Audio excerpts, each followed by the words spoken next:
You're listening to the World's Team Podcast.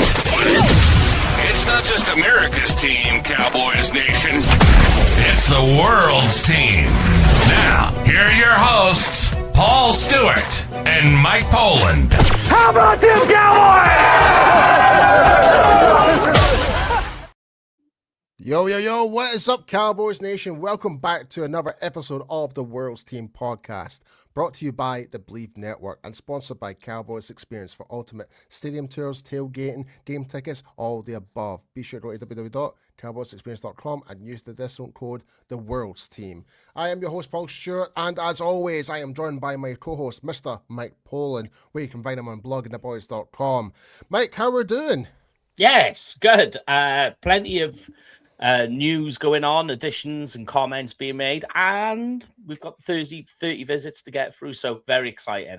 I'm in loving draft season at the moment. Yeah, we do apologize, everyone. It has been like a wee bit time since the last episode, but we have been busy with our day-to-day lives. So, but here we are back, and we're going to be having a special guest coming soon. We're just going to confirm that for the next episode. So stay tuned for that, and it will be very draft related, so all good there. But yeah, like Mike has just mentioned there, the Cowboys have been busy, and not just from bringing players in, but from the media standpoint as well, kind of giving us an indication of what way we could be doing in the draft, Mike. Yeah. Slowly things are starting to take shape. 30 visits are a good indicator of their thought process. Not necessarily the guys they're going to take, but it is interesting. And also seeing or listening to comments that are being made, they're all indicators of where things are slowly starting to progress. Absolutely. But let's head right into it. So the Dallas Cowboys have brought in defensive tackle Jonathan Bullard to the roster and defensive back Derion Kendrick. Obviously, that was a couple of days ago, but Jonathan Bullard has been added and Derion Kendrick. So Derion Kendrick, who came from Georgia University, previously at Clemson for a couple of years.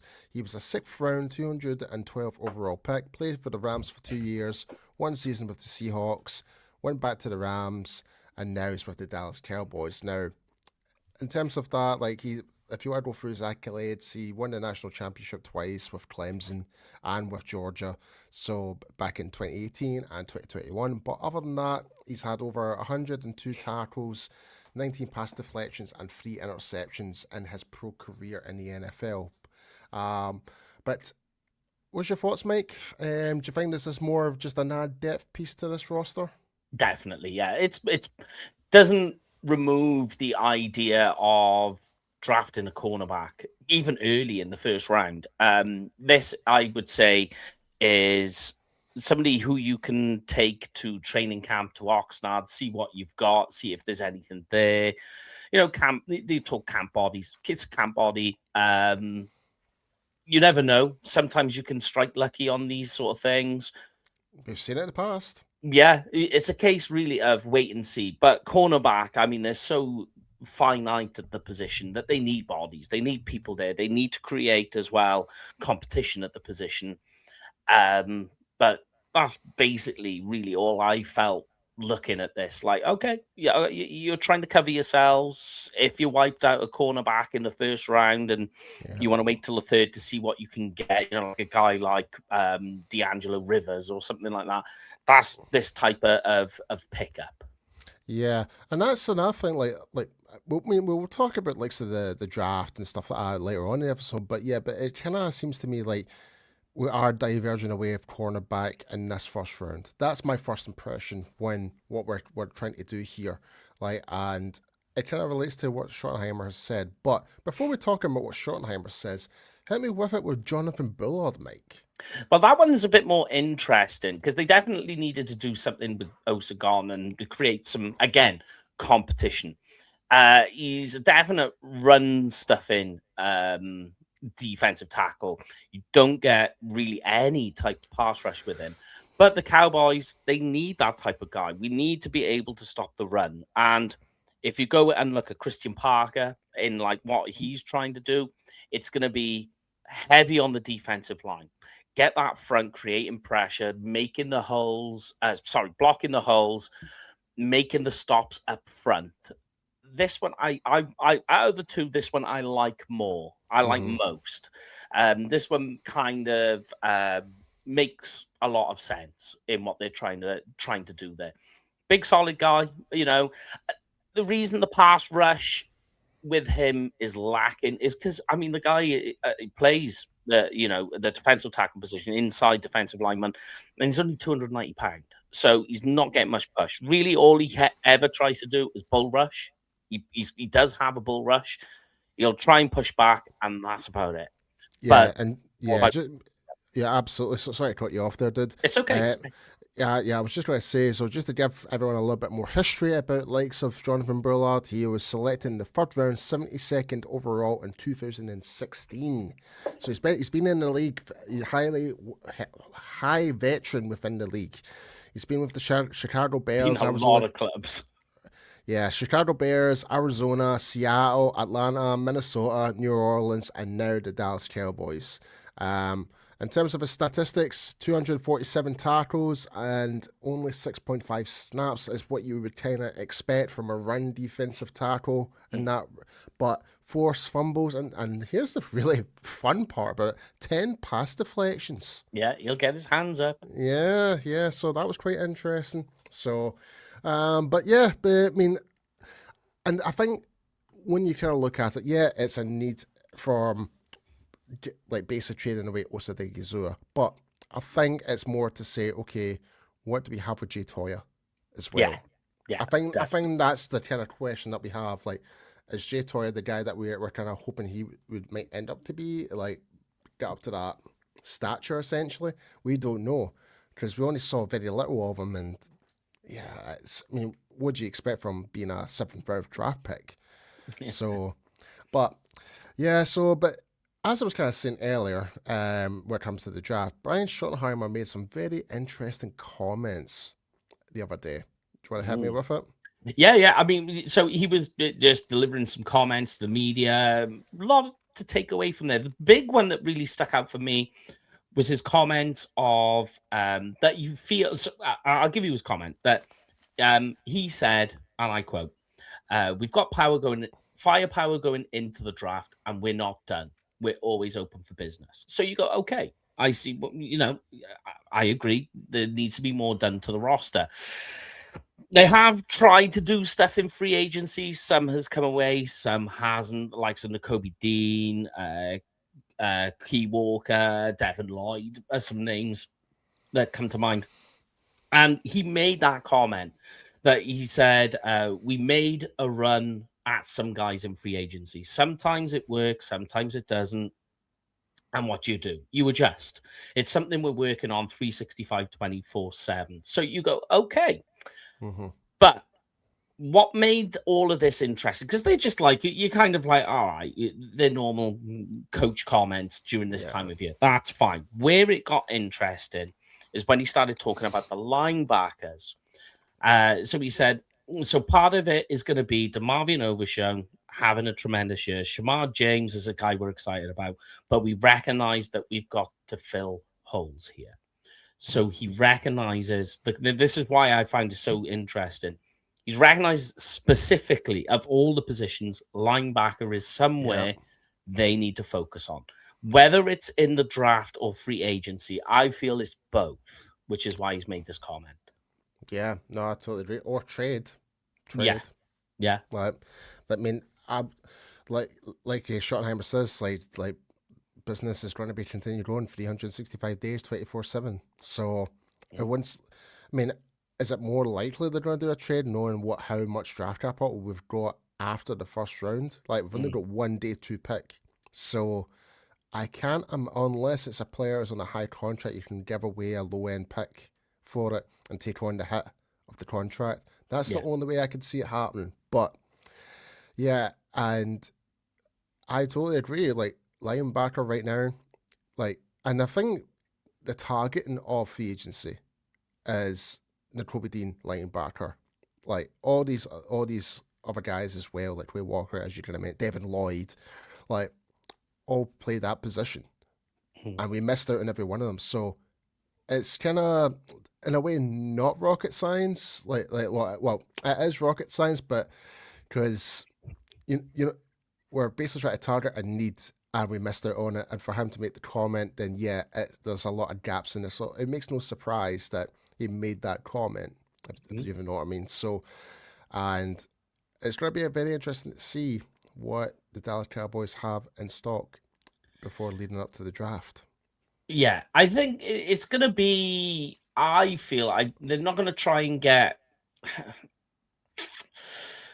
I think they try and cover themselves as cheaply as they can. I know that seems almost obvious because of the way Jerry goes about things, but I do think they are going to try and add depth to it with, one of those second tier type guys, and then they'll be like, well, that covers us, but we still need to get something in the draft. They need to continue stockpiling that, especially being in they are in a rebuild. So they need to rebuild this with both free agency and then finding your starter in the first round.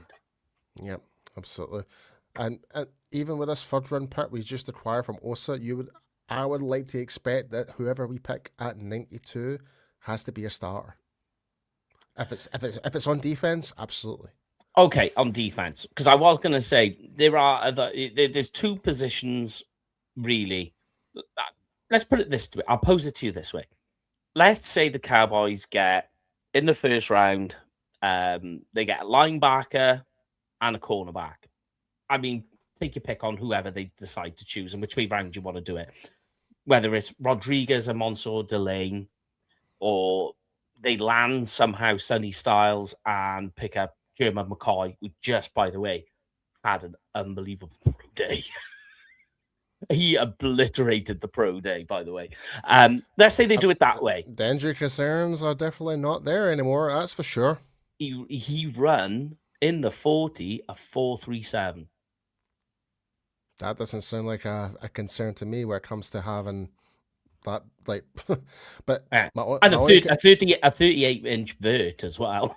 My only concern is really, and it's just one factor, is lack of game time. That's it. The people who go on about, I know we'll drop back now to my question, but it's it's fluid. With McCoy, people always go on about the ACL injury, and I'm like, I haven't heard or seen anything that makes me worry that he's got issues with his mobility or that it's something that he'll re-aggravate, because he's going to be, by the time the season starts, well into 18 months from being removed from the ACL injury. It's, well, as you say, he hasn't played in a year. That's more the issue, the experience. But going back to my question, let's say they pick up cornerback, linebacker in the first round. Whichever way round you decide to do it. Then they get to the third round and they want to go offense. I think the only two places they're really looking at is offensive tackle and wide receiver. I know you could probably throw in tight end, but I think you can wait till day 3 for tight end. Yeah. I mean, we've had several discussions about this whole wide receiver scenario because we didn't expect us to draft CD Lamb that year.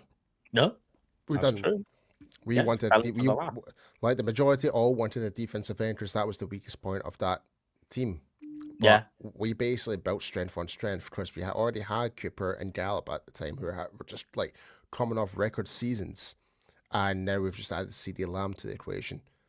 And boy, it really proved us all wrong. Like, there's nothing wrong with drafting another wide receiver. There's nothing wrong with it, put it that way.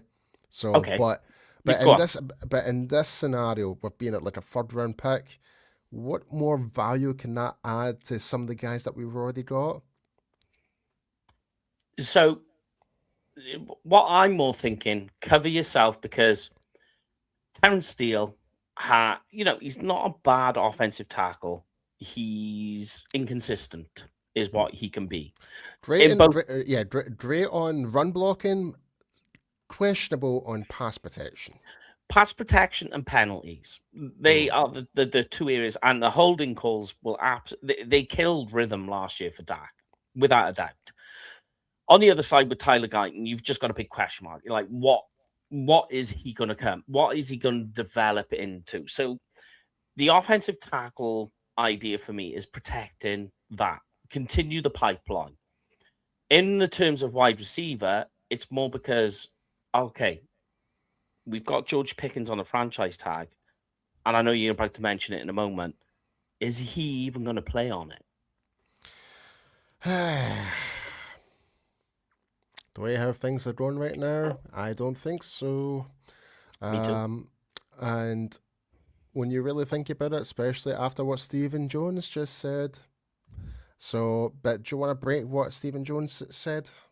They asked Stephen Jones, this was why, obviously, in the last couple of days while they've been talking to the press, they asked Stephen Jones specifically about George Pickens. Stephen Jones came straight out with it, said, we do not expect to see him in training. That he's under the exclusive franchise tag, so he is able to go out there and pursue a long-term contract with another team.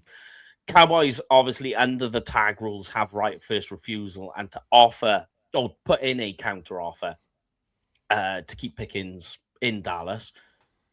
But as it stands right now, there's been little communication between team and Pickens and agent, and their thoughts and feelings on things right now. Don't expect to see Pickens at training, voluntary workouts, all the rest of it. So that to me is it's a soft semi holdout from George Pickens to say, I get it. You aggravate yourself with an injury in training, you lose all leverage. I don't think it's George Pickens is the problem, Mike. I really don't. I think it's the agent. The same agent that Micah Parsons used, David Mulgeta. I'm sorry, but whatever Jerry and Steven did so much to annoy Mulgeta, he seems to be on like a pure vengeance tour or something like that with the Cowboys right now. And it's not fun. Like, trying to keep hold of our best players, he's making it very extremely difficult. It really is. And I guess that's the point of being an agent. You want to try and get the best deal for your player, but it's very hardball when there's no communication going forward, back and forth. So, I mean, the thing is I think about it, what would I do? And I've got to be honest with you, I do the same thing. If I get injured, no team is going to offer me money. I lose all my leverage. We can all sit here as fans and say, "I'll just play. You're getting your money. Just tag." It's still a business, Your body is your business, literally. So you sit there and you want to be, as a fan, you want to be like, "Come on, just get on with it. We want you. You carry on." These guys are making business decisions on top of everything else. Something as simple as tweaking a hamstring in voluntary workouts. That's it. There you go. Nobody's going to be looking in your direction now. Yeah, I don't know what's going to happen. And for a team to come in, offer them a contract, and obviously we'll get some compensation for it. Whether that may be, I doubt it will be 2 first-round draft picks, knowing what's the scenario. I think the Cowboys would want something more up front for this year's draft, I would imagine, and for next year. But who knows what's going to happen, Mike. But going back to likes of which we're going to be talking about is the draft. And we do have our 30-day visits coming up. Yeah. Interesting. Well, go on. Well, they've been, haven't they? Or coming up. So far we're up to 11. 11 30-day visits, and then we've got some Dallas Day guys. But I'm going to wait for the full list of the Dallas Day guys to come out before we go through all of that. I'd rather get the full sort of list on that one. But so far we're up to 11. What is interesting, we talked about linebacker and cornerback. 11 guys on that list. 2 are linebackers, 4 are cornerbacks. Want to hit the names for me? Yeah, so we'll start at the top. The most interesting one, Sonny Styles. He's come in, linebacker from Ohio State. We all want that one. That would be the dream. Yeah. I just don't. It's the way how Sonny Styles is just dominated his pro day, combine. When you watch the footage of him, he's not going to be there at 12. Let's be honest. It's extremely wishful thinking. It would have to be something crazy to happen if he was to fall down to 12. So here's the question: if he gets to like say 8, 9, would you be tempted? Would you be like, "Oh, should we go up?" If it's the Browns, I have seen plenty of mock drafts where people would actually swap first round picks.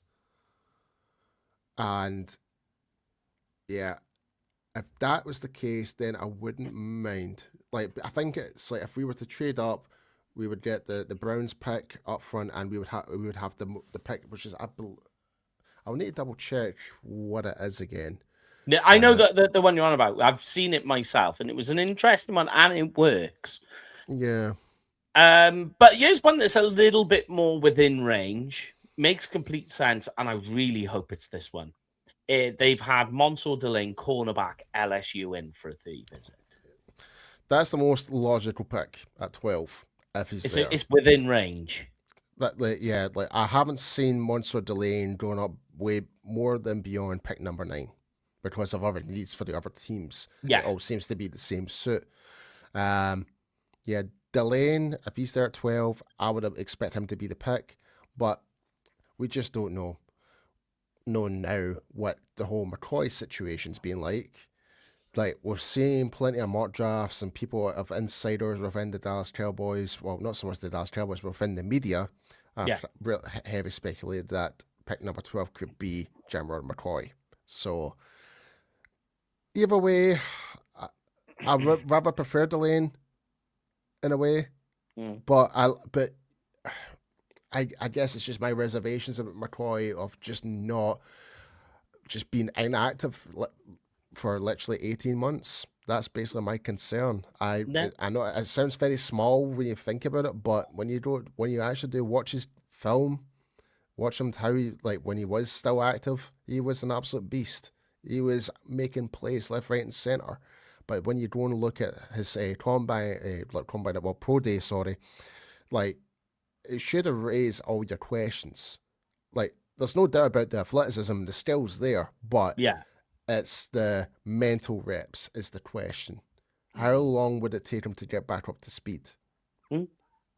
Because we're kind of seen that with Siobhan Ravel being inactive for a bit, and he had to play catch up very, very quickly, and he got caught out quite a lot. Yeah, I think he was still though rehabbing. That's true. That's true. That's true. So that does take away, but they haven't moved away from offense. So a guy who on the consensus rankings is a top 30 guy is Omar Cooper Jr., wide receiver from Indiana. Now when I seen it, I was like, I think covering bases here, but it is interesting. Yeah, it really depends. Like, if the George Pickens scenario doesn't get resolved, or if a team comes in, then I think pick 20. If the Pickens thing gets resolved and he's not with the team, which as much as I hate that, I think you're going to have to go with wide receiver. Oh yeah, without a doubt. Yeah, you have to. Yeah, because otherwise it's Lamb and Flournoy on the outside, and whoever you're trying to figure out slot. And don't get me wrong, I have a lot of trust in Ryan Flournoy. We both do. Great guy. But there's nothing wrong getting another wide receiver in. And I was proven wrong when I said that when CeeDee Lamb got drafted. So, and I mean, you think you if you've got those two guys who we have confidence in, and you bring in a rookie wide receiver to learn off those two guys, then if he overtakes Flournoy, totally fine, because that means you've got now your next Pickens on the outside, and you can use Flournoy how you were deploying him last season, where he was completely effective. Absolutely, totally. Yeah, it's not a bad idea. But continuing on, Keontae Scott, cornerback from Miami. Then there's a guy who me and you spoke about quite heavily last week, not on this show, on a different show. Josiah Trotter, linebacker from Missouri. Yeah. I did an all defensive mock draft on Blogging the Boys. All defense. I've done an all offense one as well. Trotter was the guy who I managed to get in the 3rd round. Makes sense. I was landed. I was like, thank you very much. But you just may never know, Mike. You just may never know how teams react to other picks. They might panic and actually get a guy that they let me rephrase that, may have estimated getting that with their next pick, but they may actually have to use the current pick. I know. Because there's like supply and demand of shortage of certain positions. It's like, oh God, I need to get this guy now. I was hoping to get him with my next pick, so I may have to get him now. So, and that's what we did on our mock draft. Yeah, we sure did. We sure did. Another guy we both like as well is safety Kamari Ramsey from USC. We like him. He's an interesting guy. Another guy I really hope they manage to get this one, Romello Height, the Texas Tech edge defender. Yeah, that would be quite good. He's a sneaky one. I can't believe on the consensus ranking he's 82. He's a top 100 guy. I'm like, I know where people are going. It's like, is he the recipient of other pieces on that defense that made life a bit easier for him? I still think there's some traits there that you can use that would fit great for Dallas, especially in the 3-4 defense. Another guy who we've spoken of. Oh, go on. Sorry. I was just going to say, because everyone talks about David Bailey. That's the thing. Yeah. But another guy me and you have spoken about is cornerback from Texas, Malik Muhammad. We like that guy. And then this guy, funny enough, I did a mock draft not that long ago, and I believe I picked Muhammad. I believe. Yeah. And Trotter, I'm pretty sure. Interesting. Yes. But another guy who's a small school guy, and I did an article last week on and this player came up. Stephen F. Austin's cornerback, Charles Demings. We talked about him. We like him. Yeah, like it just seems like are people. Yeah, the small school scares people, but for the Lumberjacks, I mean, he's like 1st or 2nd in most school records at the position. That's so crazy. We were just literally talking about him. And he's in for a visit, so they're doing their due diligence on this guy, and I really like it. I like this guy a lot. And everyone's seemed to be a little bit scared. Oh, Ryan Flournoy, small school. This is look what's happened. He's provided he's provided like some good plays when he's on the field. So why not cannot be the same for a smaller school? Like we've seen it in the past with other teams, like Alex Kappa, the offensive lineman, and who's the Quinn Miners, the guard who went to the Broncos, who's now one of the highest paid guards in the NFL. Yeah. So I think it's just it's the learning curve because it's such a steep jump. But I think if mentally and physically you've got it and you've got some good foundations of the position of technique, then you should flow into it. And I think Demings is one of those guys. Yeah, I wouldn't say it's the physical and mental part. I would say every player in this draft all has that. I think it's... Oh, no, no. But I just mean from a smaller school guy, it's steeper. I know that, but I think it's more... It's like how much can they absorb, like a sponge, the information and put it onto the field. That's what I'm trying to say. Like, you could, even though you could be at a small school because whatever the reasons are, like grades and whatever from high school, and that was the only offer that you got, but if you're that coachable, I mean, don't get me wrong, that is the concern with the small schools. You're not getting the more high end coaches to teach you all these amazing things. But that could be a reason why they're looking into them. It's like there could be more to what we have here.